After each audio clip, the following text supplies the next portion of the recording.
Hi, good morning, praise Lord. ఈరోజు యేసు ఇచ్చు బహుమానము, టుడేస్ గిఫ్ట్ ఆఫ్ జీసస్. ఈరోజు ప్రభు మనకిచ్చే వాగ్దానము ఎక్కడి నుంచి అంటే కీర్తనలు 9వ అధ్యాయము 10వ వచనము గనక మనం చూస్తున్నట్లయితే, those who know your name trust in you, for you lord have never forsaken those who seek you అని చెప్పేసి ఈ ఒక వాక్యం తెలియజేస్తుందండి. అంటే దీనికి అర్థం ఏంటంటే, ఎవరందరికీ మీ నామం తెలిసి ఉంటుందో, ఎవరందరు మీ మీద ఆధారపడి వారు ఉంటారో, ప్రభు మీరు వారు ఎవరిని కూడా మీరు వదిలిపెట్టరు, లేకుంటే ఏ రోజు కూడా మీరు వారిని దూరంగా పెట్టరు అని చెప్పేసి ఈ యొక్క వాక్యం తెలియజేస్తుందండి. ఎవరందరూ ప్రభుని వెతకటం వారు ప్రారంభిస్తారో, వారి యొక్క జీవితంలో కరెక్ట్ టైంలో తగిన సమయంలో ప్రభు ఒక మేలు చేస్తాడు అని ఈ యొక్క వాక్యము తెలియజేస్తుందండి.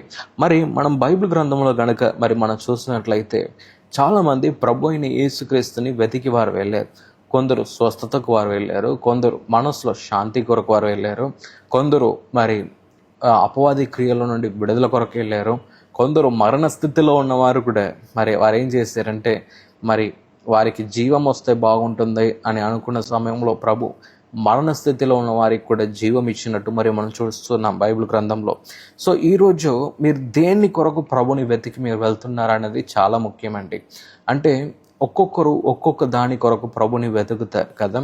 కొందరు సాల్వేషన్ కొరకు, అంటే కుటుంబంలో ఎవరైనా రక్షించబడని స్థితిలో ఉంటే వారు ప్రభుని దాని కొరకు వారు వెతుకుతారు. కొందరు అనారోగ్యం ఉంటే దాని కొరకు ప్రభుని వెతుకుతారు, లేకుంటే కొందరు వారి యొక్క కుటుంబ పరిస్థితులు మారాలని చెప్పేసి ప్రభుని వెతుకుతారు. కానీ మనం ఏం చూడగలుగుతున్నామంటే, ప్రభుని వెతుకుతూ ఉన్నప్పుడు ప్రభు ఏం చేస్తాడంటే, తప్పకుండా ఒక విడుదల మన జీవితంలో ఆయన ఇస్తాడండి. ఎవరందరూ ప్రభు అయిన యేసుక్రీస్తుని స్వస్థత కొరకు వెతికి వారు వెళ్ళారో, వారు స్వస్థతను వారు పొందినట్టు మనం చూస్తూ ఉన్నాం. ఎవరందరూ రక్షించబడాలి అంటే పాప బంధకంలో నుంచి బయటికి రావాలని ఆశతో ప్రభు అయిన యేసుక్రీస్తు దగ్గర వారు వెళ్ళారో, వాక్యము ద్వారా వారు ముట్టబడి చాలామంది వారి రక్షణలో వచ్చినట్టు మనం చూడగలుగుతున్నాం. అలాగే ఎవరందరూ అపవాది క్రియల కొరకు ప్రభు అయిన యేసుక్రీస్తుని వెతికి వెళ్ళారో, వారికి దాంట్లో నుంచి విడుదల వచ్చినట్టు మనం చూస్తున్నాం. ఈరోజు ప్రభు మీ దగ్గర కూడా అదే ప్రశ్న ఆయన వేస్తూ ఉన్నాడు.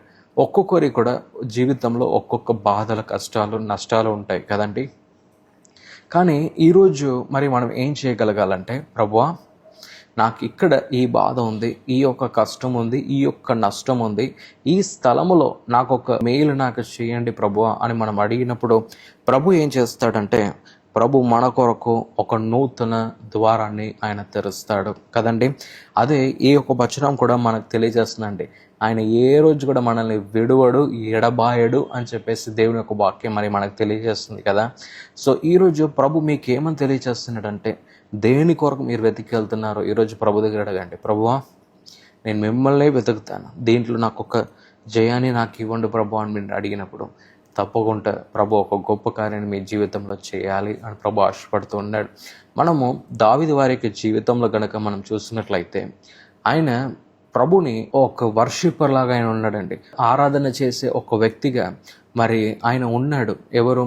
దావీదు ఉన్నాడు. కానీ ఆయన జీవితంలో ప్రభు ఎప్పుడు ఆయన ఒక రాజుగా ప్రభు పిలిచాడో, సమూయేలు ప్రవక్త ద్వారా ఆ అభిషేకాన్ని ఇచ్చి ఎప్పుడు ఆ రాజుగా ప్రభు ఆయనను పిలిచాడో, ప్రభు ఏం చేస్తున్నాడంటే ఆయనను నడిపించటం మనం చూడగలుగుతున్నాం. అప్పుడు దావీదు యొక్క హృదయంలో ఎలా ఉండే అంటే, ప్రభు నన్ను రాజుగా చేస్తాడు, కరెక్ట్ టైంలో చేస్తాడు, ఆయన నన్ను నమ్మాడు. అలాగే ఆయన అడుగు పెడుతున్నాడు. ఎవరందరినీ ఆయన నమ్మాడో, అంటే ఈ వ్యక్తి ద్వారా నేను రాజుగా అవ్వగలుగుతానని అనుకున్నారో వారే ఆయన వెనుకబడ్డారు కదా.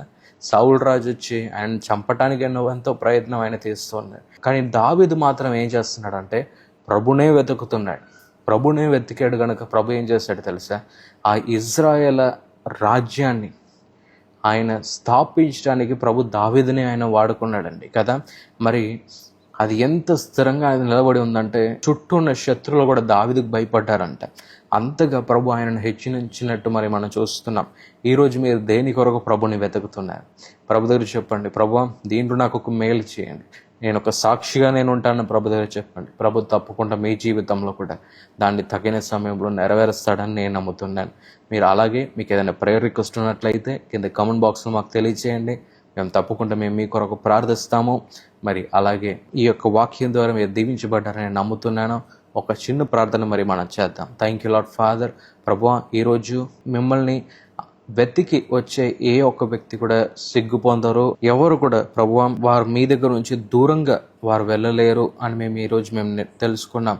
అంటే ప్రభువా మీరు ఏ రోజుగా మీరు వారిని వదిలిపెట్టరు, లేకుంటే వారి దగ్గర నుంచి దూరంగా మీరు వెళ్ళిపోరు అని ఈరోజు మేము తెలుసుకున్నాం. ఆ దావీదుని ఎలా మీరు రాజుగా ఆయనను పిలిచినప్పుడు ఆయన ఎలా మీరు రాజుగా మీరు చేశారు, ఎందుకంటే ఆయన మిమ్మల్ని వెతికాడు కనుక మీరు ఉన్నత స్థానంలో మీరు ఆయనను తీసుకెళ్ళినట్టు మేము చూస్తూ ఉన్నాం. అలాగే ఈరోజు ఎవరందరూ మిమ్మల్ని దేని కొరకు వారు వెతికి వస్తున్నారో ఆ స్థలంలో అన్నింటిలో కూడా మీరు వారిని సాక్ష్యంగా వారిని ఒక ఉన్నత స్థానంలో మీరు పెట్టమని ప్రభువా, వారు ఎక్కడంతా వారు ప్రార్థిస్తున్నారో అక్కడంతా కూడా ఒక విడుదలను మీరు ఇచ్చి వారిని ఉన్నత స్థానంలో మీరు తీసుకొని వెళ్ళమని యేసు నామములో అడుగుతున్నాము మా తండ్రి, ఆమేన్. ఈ ప్రోగ్రాం మీకు ఆశీర్వాదకరంగా ఉన్నదని మేము నమ్ముతున్నాం. ఫస్ట్ లైక్ చేయండి, తెలిసిన వారు మీ ఫ్రెండ్స్ అందరికీ మీరు షేర్ చేయండి, తర్వాత సబ్స్క్రైబ్ చేయండి. తప్పగా ప్రభు మిమ్మల్ని దీవిస్తాడు. ఇక రాబో వీడియోను కూడా మీరు చూడండి, దీవించబడండి. ప్రభు మిమ్మల్ని దీవించును గాక. God bless you.